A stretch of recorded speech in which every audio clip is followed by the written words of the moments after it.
Nagwala po ang ating inang bayan at nagupo ang mga magnanakaw.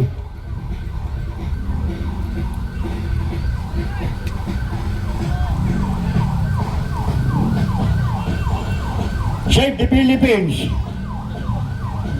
Save the Philippines! Arestuhin ang lahat ng magnanakaw!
Yung Save the Philippines, punta sa likod ng mga magnanakaw.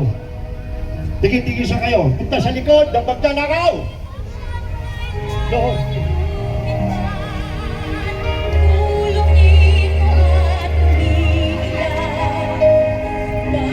Ano nararapat na parusa sa magnanakaw? Bitayin! Bitayin ba? Kayo ang maghusga. Ano ang gusto nyo sa mga kunap? Ikulong o bitayin? Ibitayin! Patayin!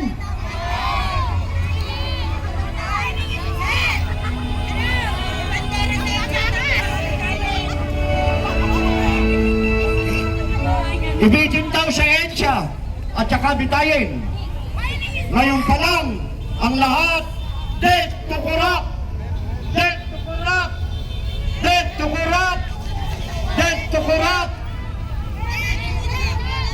Dead to corrupt! Dead to corrupt! Sumigaw po tayo ng dead to corrupt! Dead to corrupt! Dead to corrupt! Dead to corrupt! Inang bayan, ikaw ang masusunod. Ano po ang inyong ninanais dito sa inyong mga matatabil, mapanlamang na mga leader ng ating inang bayan? Parusahan, death penalty at ikulong, parusahan ang may nakapagsapasalan sa ating bayan. Maraming salamat po sa ating Engineer Ed. Talagang pinagbuhusan po yan ng pagod, pawis at hirap para maipakita sa atin kung ano sitwasyon ng ating bayan. Muli, magandang hapon po, Bansang Pilipinas, mga kasama. Palakpak naman tayo dyan, palakpakan natin ang ating mga kamaiso na nagprepara ng ating pagtatanghal ngayong hapon para ipagpatuloy natin ang ating aktibidades ngayong araw.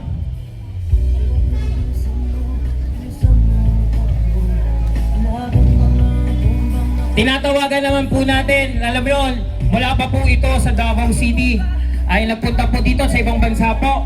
Ang ating pong mga kasamahan, ang mga supporters po ni Vice President Inday Sara Duterte, ang Sara All Philippines, na pinangungunahan po ni Attorney Raymond Bato.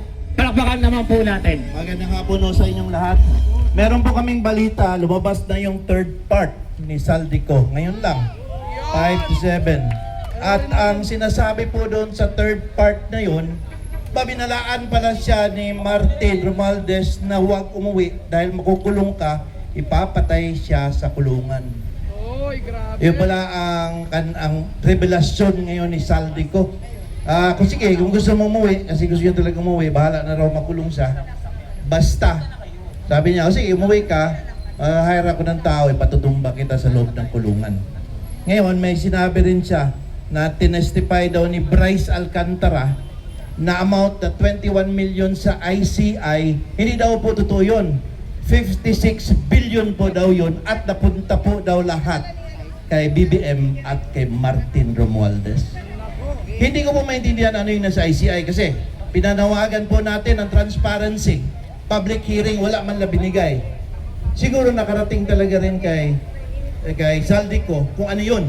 Kasi nasabi niya meron daw 21 billion na inexplain doon si Alcantara. At ngayon, sabi niya hindi po totoong 21 billion kundi 5-6 billion po napunta po kay BBM at kay Martin Romualdez. Anya sabi po ni Saldico sa kanyang tatlong bahagi. Pero sabi niya, itong 3 parts niya, hindi pa pala siya nagtatapos. Marami pa po daw siyang revelasyon na gagawin. Alam niyo po, sa amin sa Mindanao, ang tawag po niyan laygay. Slow death ba? Ibang tindi rin doon si Saldico, magante ba? Slow death, tandahanin niya, tumbahin yung kanyang mga amo. Ngayon po ba, ang katanungan kasi, kung mapansin po ninyo ang depensa ng ating administrasyon, ay hindi natin ating administrasyon, kanilang administrasyon ni BBM, ba, ang sabi nila, denial. Hindi naman kami, kung bakit niya in-expose, bakit niya sinabi sa SONA ni BBM, kung kasangkot siya. Alam niyo po, scripted na po yun na gagawin niya. Yan itawag po natin na plausible deniability para mag-deny sila. Alalahanin po natin, bago po yung SONA niya, meron na pong pangyayaring sakuna, meron na pong mga nalunod, meron na pong na leptospirosis, mga gamit, mga bahay na nasira, mga sasakyan. Kaya maingay na po ang sambayanan. Maingay na po tayo. Dahil nga, nagsisimula na. So, inunahan. Nagsona, expose, gawa ka kayo ng ICI, na ang sa ICI naman, po, no, ang ICI, hindi nagbibigay ng public hearing.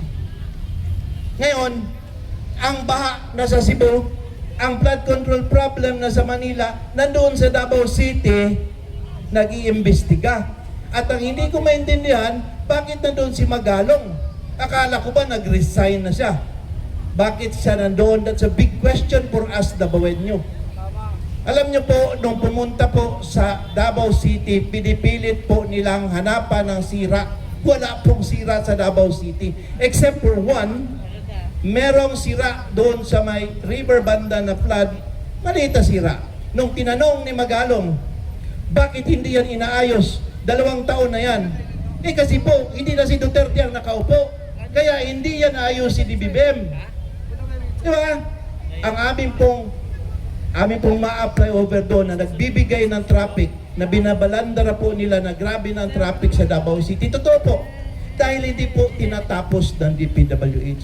Ginigipit po kami doon. Kung maintindihan niyo po, kung kayo dito ginigipit, grabe ang panggigipit sa amin doon. Walang nagsasalita.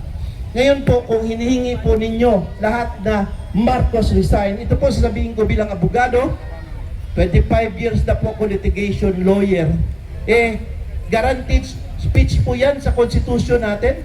Basta wala pong sinabing, magkuha tayo ng mga gamit, mag-alsa tayo, kunin natin ang gobyerno, bawal yon.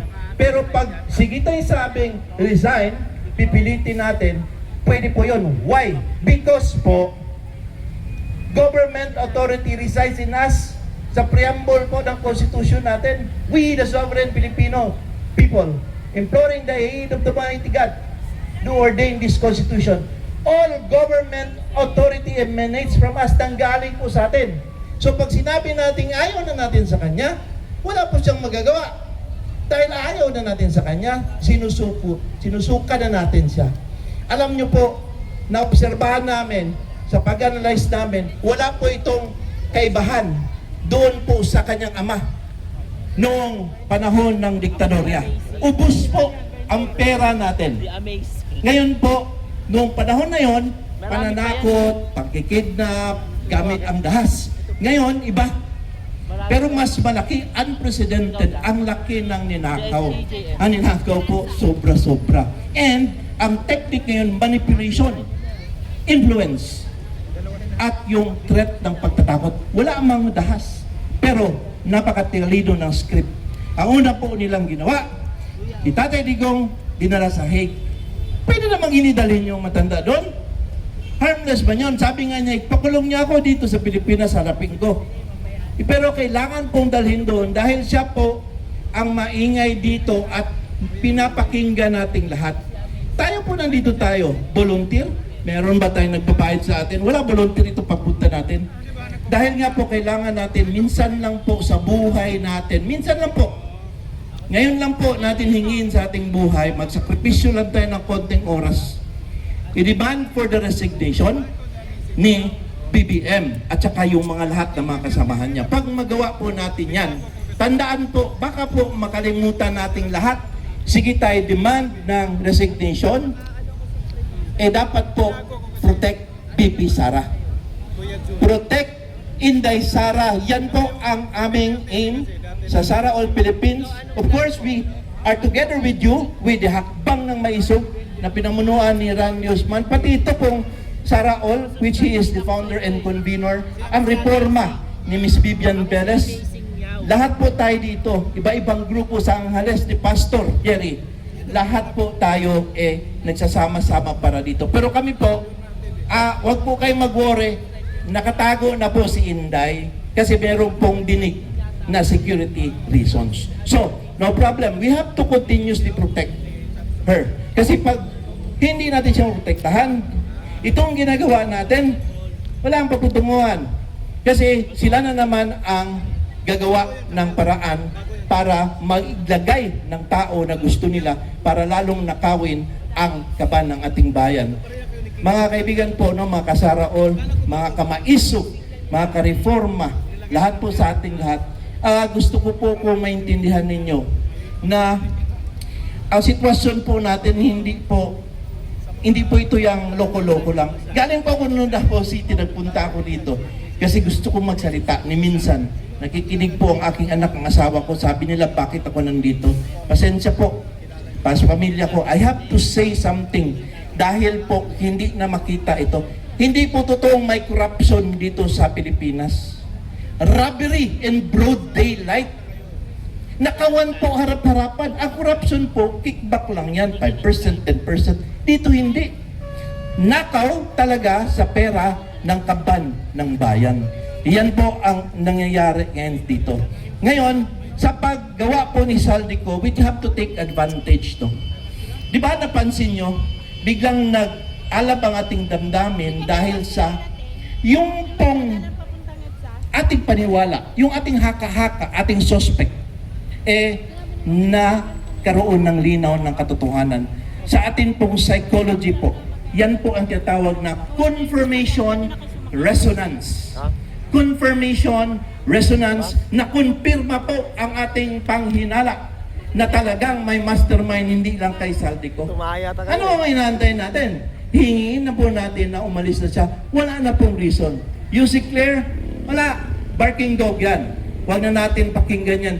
Ang mga depensa po na denial, yan po ang weakest evidence, weakest defense. Kahit sa criminal proceedings natin, pinaka-weak yan. Especially, walang mapakitang counter na dokumento, walang specific denial, kundi atakihin si Saldico dahil nagtatago at sasabihin niya na hindi magagawa yun dahil siya nag-expose. Yang klase pong depensa po, hindi yan makakasolusot. Para lang po kayo, para sa mga lalaki dito, pag sinabing, bakit ngayon ka lang nagtatrabaho kasi? Hindi pwede yan. Dinaya lang? No. There must be proof. And mind you, the statement ni Saldico po, napakabigat. It confirmed everything. Sana po, ipagpatuloy po natin ang ating panawagan. Kasi po, may maganda pong marating sa dulo. Tingnan nyo ha, pag bumaba si BBM, mapipigilan na corruption, bababa din po yung superpower na si Ombudsman Boying Kuryente Remulla. Siyempre, bababa siya, di ba? Eh siya naman yung mouthpiece ng lahat. Hindi ko alam kung anong posisyon niya. Ombudsman ba siya? DOJ? Cabinet Secretary? O siya ba ang presidente ng Pilipinas? Di ba? We do not know. He's the mouthpiece. Yan sila alis. And the good thing is that, sa line of succession natin, ang susunod po si Inday Sara. By law po yan. Hindi na po kailangan ng confirmation ng Congress at instantaneous po ang pag-install sa kanya. Yan po ang rule. Ngayon, ang maganda dito is that siya po ay mamimili sa hanay ng Kongreso kung sino ang magiging Vice President. Pagkatapos po niyang mamili, ikukonfirma po yan 2/3 ng Congress. So sino po sa mga senator or congressman ang pipiliin niya? Sino po ang ilalapit natin sa kanya na magiging pangalawang Vice Presidente? Yun ang masaya. Dahil now we will have a chance to choose the leaders na talagang gustong mag-serve sa atin. Hindi po yung mga leaders na ang isip lang ay magnakaw. At ang tatlo pong pinakamasayang mangyayari kung bababa si BBM, maniwala po kayo, uuwi po si Tatay Digong. Kasi po, pwede na po natin i-demand sa kanya as a sovereign state, give back our president. We are a sovereign nation. Meron kami ditong justisya and sovereignty. Yung lugar nyo dyan sa Hague, we do not recognize that. Give him back to us. We can do that as a nation. And sana, bago po magpasko, kawawa naman si tatay, makauwi naman sana. Yun po, ang panawagan namin, yung tatlong bagay ng aspeto na yun. Sana, sa konting pamamaraan po, napukaw namin ang inyong damdamin. At ipaglaban po natin yung tama. Minsan na po, isang beses lang, tawag namin, one big fight, Marcos resign. Thank you very much sa inyong lahat.